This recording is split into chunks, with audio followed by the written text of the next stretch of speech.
Unknown, the Surrender Experiment. My journey into life's perfection. 7.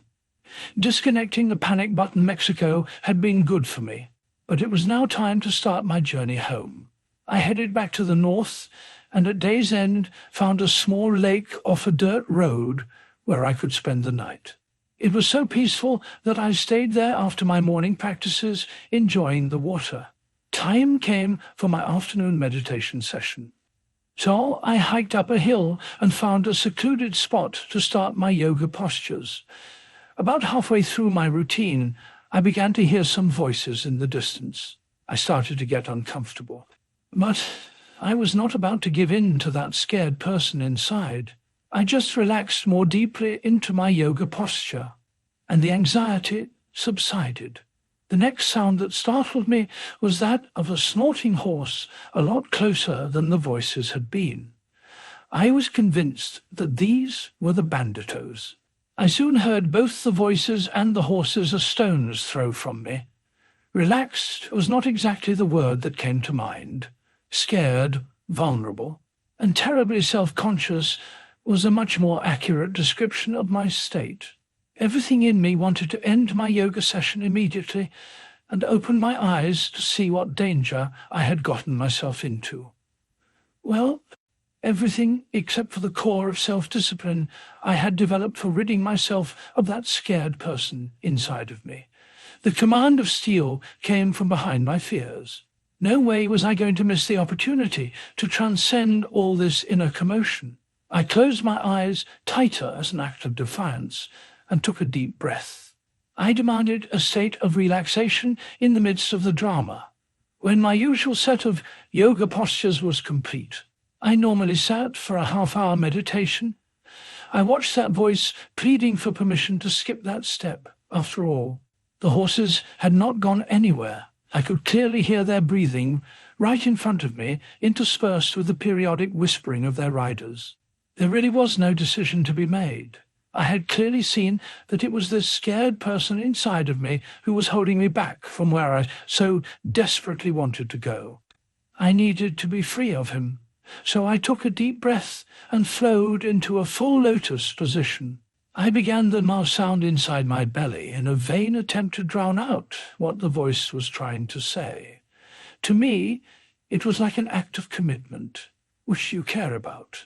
Outside or inside, when I finally opened my eyes, I saw two horses right in front of me. They couldn't have been more than 10 feet away. On top of the horses were two riders who looked more like ranch hands than banditos. They were smoking cigarettes, and one of them was sitting side-saddle facing the other rider when they saw that I was back in their world. They began to talk to me in Spanish. I was somewhat surprised that I could understand most of what they were saying, and the very fact that they were talking to me was definitely a good thing. I began to feel relieved, and the series of events that transpired next left an indelible impression on my mind to stop letting that scared person run my life. At some point in our interaction, the ranch hands asked if it was my van parked down by the lake. My mental voice immediately told me to be careful because they could rob me. I ignored that interlude and willingly reached my hand up when one of the riders offered to pull me onto his horse and ride me back to my van. I was a city boy. Riding double on the back of a horse with a Mexican stranger while in my bathing suit was not an everyday occurrence for me. As I rode down the hill, a peace came over me from head to toe. This experience was so beautiful, and I would have missed it if I had listened to my scared self. When we reached my van, the cowboy began telling me that he and others worked this land for a rich landowner. He said they were all very poor, and the landowner did not even allow them to fish in the lake. He pointed the way to where they lived and invited me to stop by before I left the next day. We said "Gudrun" by as though we had been friends for years, and they turned their horses and rode off. So connected to the experience I was having, though I was going through some very deep changes. I remember thanking life that night for such a special day. The pain and turmoil within me were beginning to subside. But the yearning for the absolute peace and silence continued to burn in my heart. The next morning, after my practices, I packed up to continue my journey northward. Before leaving, I decided to drive farther down the dirt road to see if I could find where the ranch hands lived. I came upon an area where there were 15 to 20 adobe huts with thatched roofs. I had read about such things, but I had never actually seen a mud hut with a roof made of straw. Before I could decide if I wanted to go any farther, one of my new friends from the day before ran out to greet me. I parked my van and followed the excited cowboy as he introduced his new American friend to the villagers. I was stunned by how primitive everything was. The huts were dirt-floored and had nothing but square openings for windows. There were no doors in the door openings or windows in the window openings. Many of the people I met stared at me as though they had never seen an American before. I soon found out that many of them had not. I don't think the pestering voice in my head said one word for the hours I was there. It was all so new to me. It was so natural, so down to earth. I sat in a hut with women breastfeeding their babies. I had never seen that before.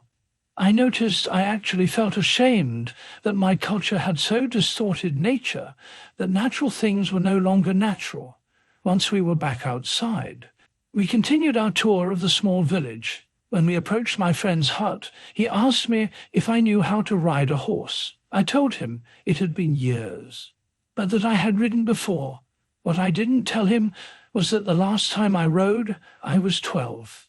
And it was at summer camp with an English saddle. He then did the most unexpected thing. He handed me the reins to his horse and pointed to an open field. This was no time or place to be timid. I stuck my sandal into the stirrup and swung myself into the saddle, just as though I knew what I was doing. I had always thought it would be wild to gallop a horse across an open field.